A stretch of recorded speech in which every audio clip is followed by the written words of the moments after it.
Kaya, wala nagagaling As 26 vlog. Madami silang, nagagaling yung ano nila. madami silang nag-ano.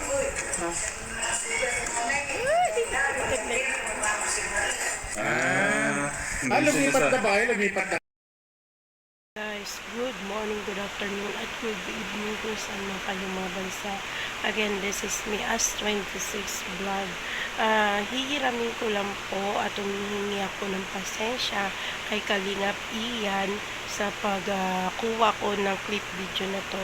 So guys, re-reactionan ko lang at talagang napahanga naman ako dito sa pagsagot ni Jamel, no? Isa sa mga inaalagaan ni Rab Matubang o Kalingap Rab na nakapisan din sa kanya. At dito nga sa napanood ko na video na to ay 3 years na nakatira itong batang ito, at nung nakuha siya is 11 years old na siya. So ngayon magpi-15 na yata siya. So nakaka-inspirasyon itong mga sagot ng batang ito, dahil kitang-kita naman natin dito sa video na to na talaga naman na may pagpapahalaga at pagmamahal siya sa mag-asawang Kalingap Rab at kay Jackie. So dito din sa video na to, talagang nakita naman natin yung itong batang to ay marunong, no? Marunong magpahalaga sa mga itinuturo sa kanya at sa pagdidisiplina sa kanya. So siya yung bata na hindi siya nagtatanim ng galit o sama ng loob once siya ay napagalitan, kasi syempre alam nga naman niya na may mali siya at inaamin naman din niya kung ano yung pagkakamali niya. Sana ganyan yung mga bata, no? Sana all sana all ganyan yung mga bata na natututo sa kanilang mga pagkakamali, inaamin yung kanilang pagkakamali pag sila ay napapagalitan ng kanilang mga guardian o kanilang magulang. At nakita naman din natin dito sa video na to, sa mga sinasabi nitong batang to, na namimiss niya yung mga dating lifestyle niya, at happy siya dahil hindi naman siya materialistic na bagay, at lahat naman ng mga pangangailangan niya ay binigay sa kanya ni Kuya Rab niya. At sabi nga niya, soon baka pwede na niya nang tawagin papa si Rab, kasi nga naman siya na yung naging guardian niya. At malaya tong batang to na nakakapunta sa magulang niya, no? Anytime na gusto niyang pumunta sa magulang niya ay nakakapunta siya doon at nakakadalaw siya na walang issue na nangyayari.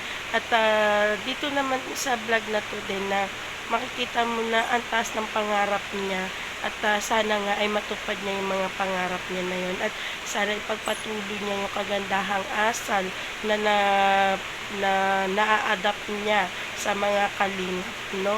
At alam naman po natin, ito rin Kalingap family na to ay isa sa mga Christian family rin, kasi alam ko ano sila Christian Catholic yata din sila. At maganda, no, na maganda ang pagpapalaki, paghubog ni Kalingap Rab dito kay Jamel. At na-appreciate lahat ni Jamel ang mga ginawa sa kanya ni Kuya Rab niya. Nakapag-aral siya ng private school at napag-provide yung lahat ng pangangailangan niya. At meron din ako nakitang mga video dati guys na ipinag-shopping siya ni Jackie, yung asawa ni Rab, at nag-shopping sila ng mga kailangan nitong batang to, mga damit, kung ano-anong mga kailangan, sapatos. Nakita ko din yun, may video sila noon na gano'n, na magkasama sila. So sana, no, sana all ganito yung mga kabataan, at sana naman pero sabi nga natin, hindi natin pwedeng lagi natin pagkukumparahin ang dalawa, si Dave at si Jamel, no? Pero hindi natin maiiwasan mag-ikumpara yan dalawang yan, kasi nga hindi naman nalalayo yung sitwasyon nila. Bagay kasi ito naman si Dave, no, halos 5 taon na inalagaan ni Kuya Tekram o ni Tatay Tekram niya, at itinuro naman ng magandang asal, pero sadya talaga na matigas, no?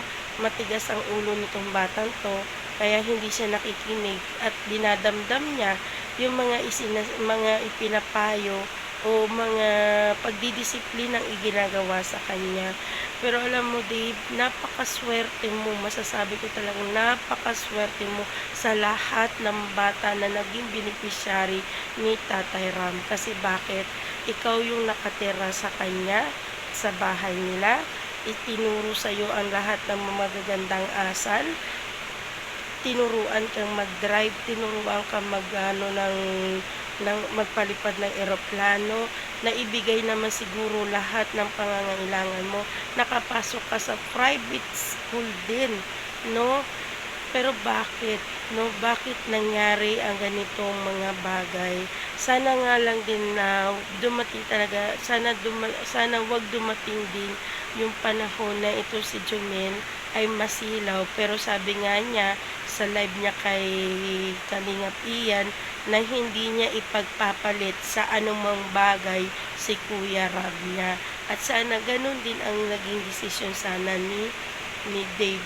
Kung talagang itong batang ito ay hindi natukso, no, hindi na konsinte ng mga taong nasa paligid niya. Kaya sabi ko nga sa mga nakarang live ko, kung nakakarinig man ng mga negative si Dave at yung ibang mga supporter ni Dave, nakakarinig ng negative comment, yun ay kasalanan ng mga taong nangungsinte kay Dave. Kasi hindi tinuruan si Dave na maging mapagkumbaba at huwag magtanim ng sama ng loob pag once siya ay pinapagalitan ng Tatay Ram niya. No? Wala namang masama kasi sa pagdidisiplina, guys. Bakit ba? Ano bang masama sa pagdidisiplina? Wala, diba? Pero bakit ganun mga kabataan ngayon? Binibigyan nila ng masyadong malalim ang pagdidisiplina sa kanilang mga ugali.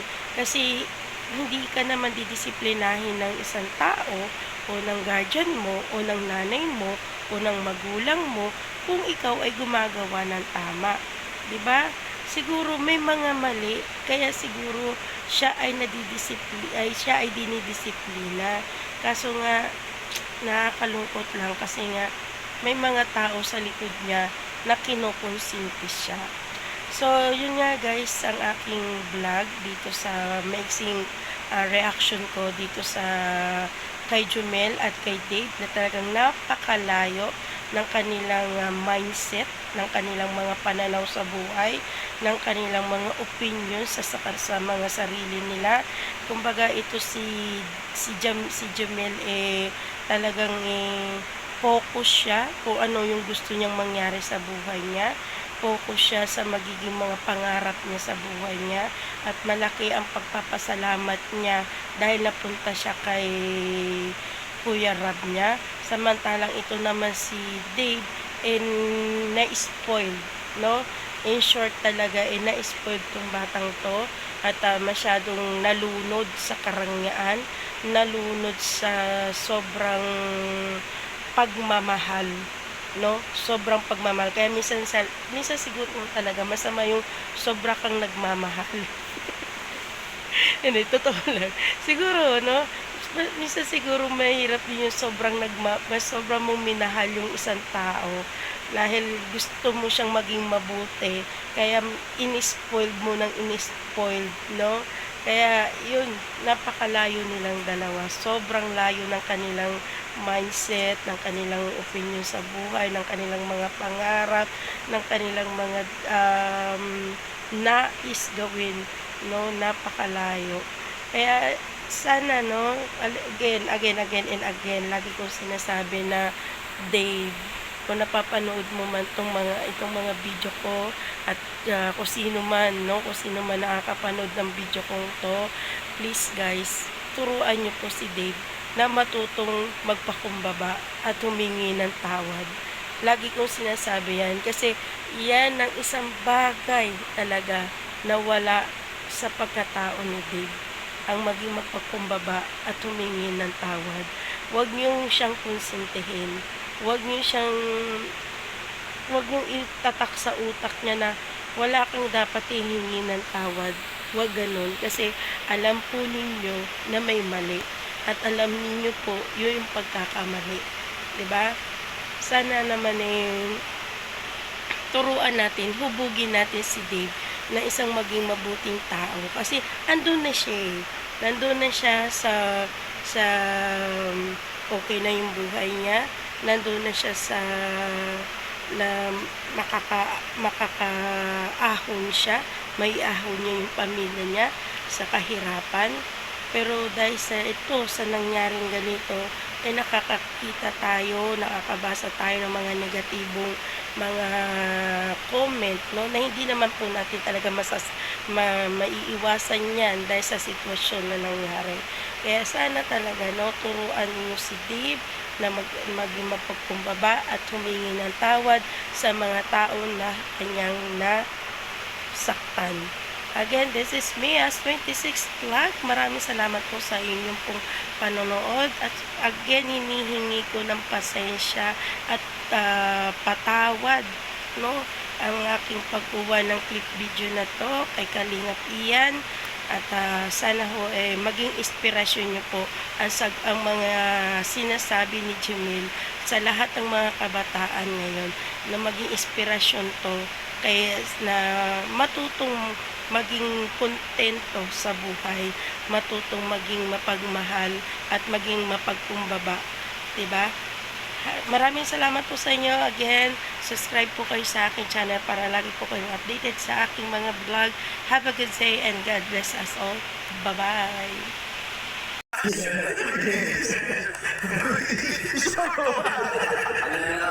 Tumawa daw yung kitan. Ito po mga kalingap si Jimat Blaze. Ano po? Ang po din ni Kalingap Rob. Anak na po din ni Kalingap Rob. Si Jimat, anong masabi mo, Jimat, na si Kalingap Rob ay ginawa ka bilang ano ka na din niya, parang anak ka na din niya, Kalingap Rob. Thankful po ako ngayon kasi ginawa ko wala ako kasi kahit noon, pinagpatuloy ako pag-aaral ko sa parabanan ko na pinukunan sa financial ko. Thankful po ako ngayon kasi nakapag-aaral po ako sa private school ko. Tsaka nakapukusan ko na rin po sa pag-aaral ko. Pero wala ka mga namimiss na dati. Ano yung mga namimiss mo dati? Marami rin po, like yung ginagawa ko na nakasanayan ko doon, like yung pangawit ko, nag-ginagawa dati. Like yung pag-aaral ng mga pato, mga ganyan.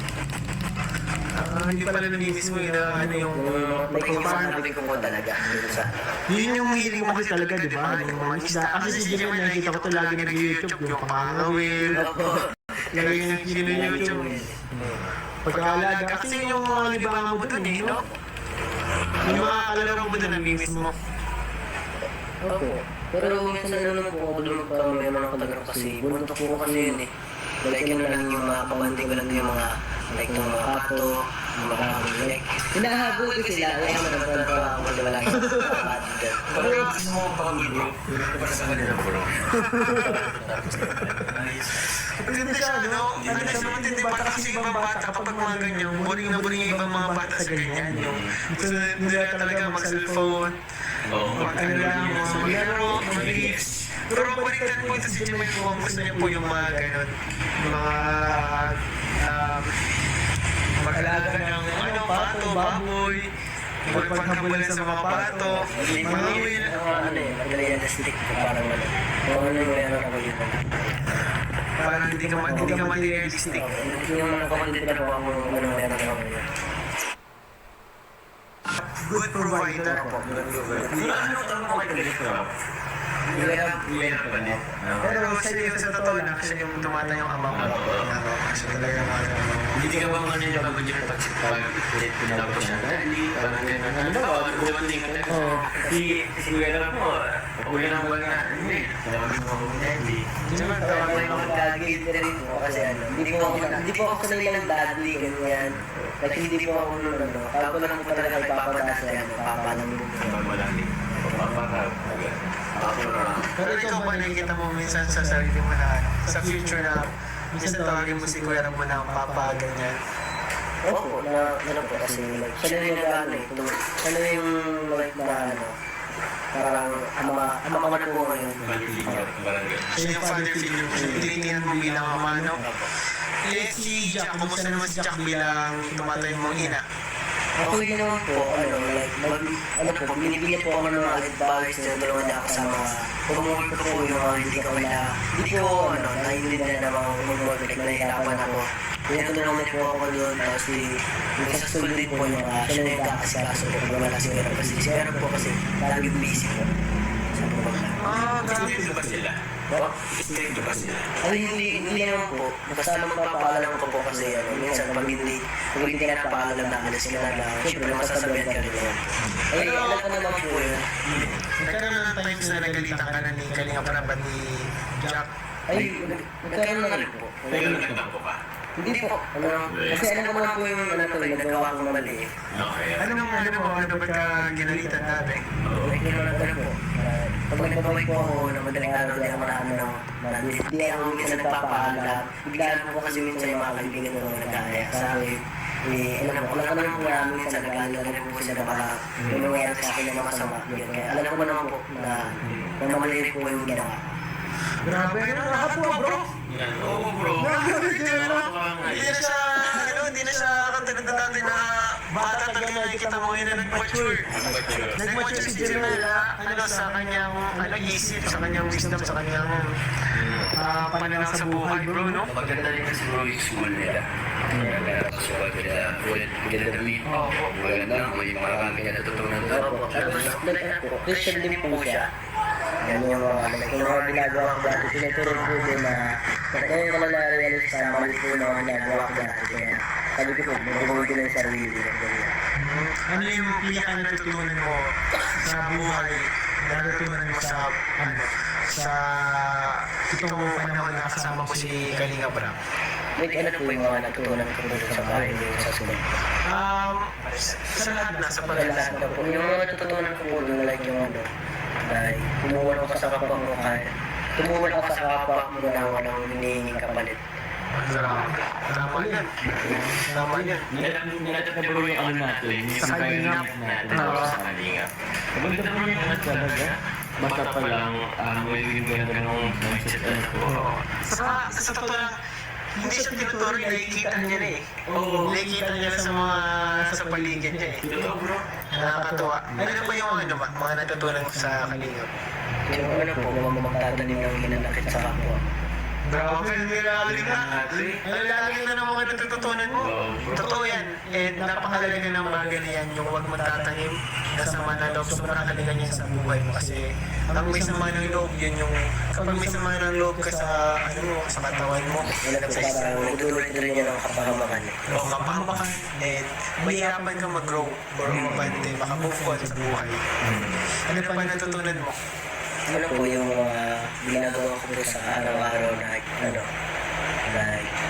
hindi ko na alam yung mga sasabihin. Kasi bro, isa na din.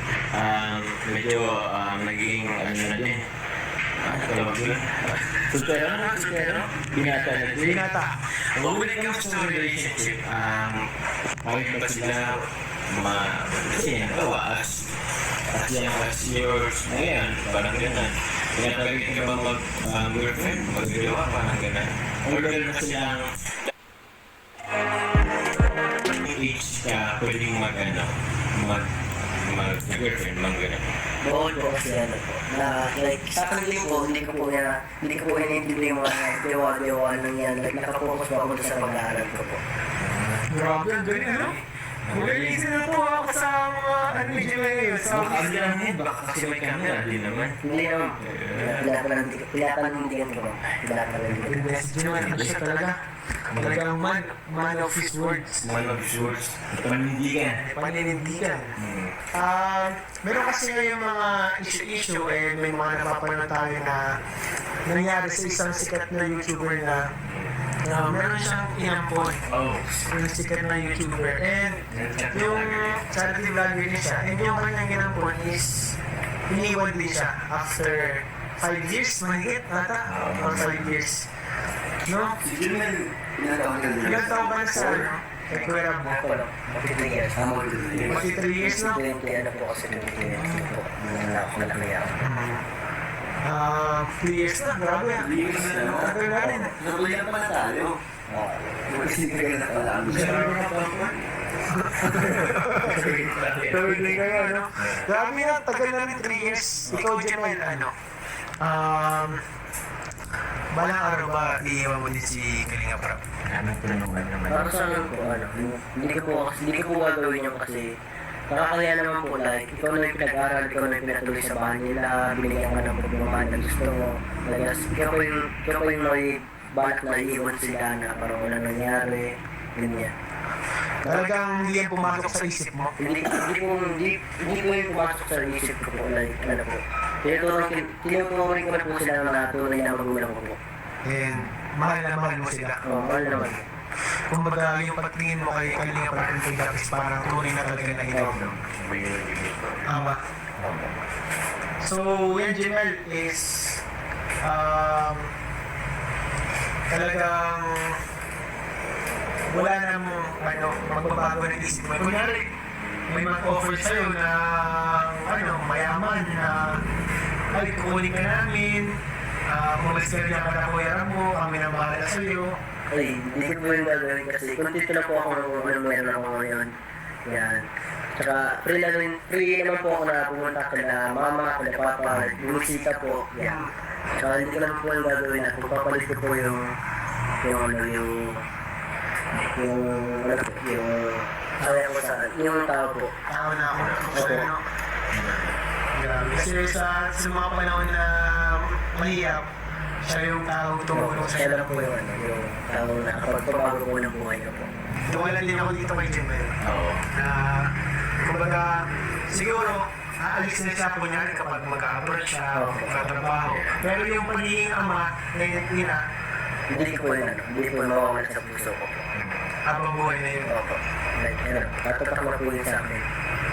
Na lagi ko sila maalala na hindi dahil sa kanila hindi ako nakapag-abroad ganyan. Hindi ako nakapag-aral. Yung ba ang pangarap mo, Jamel? Anong pangarap mo sa buhay?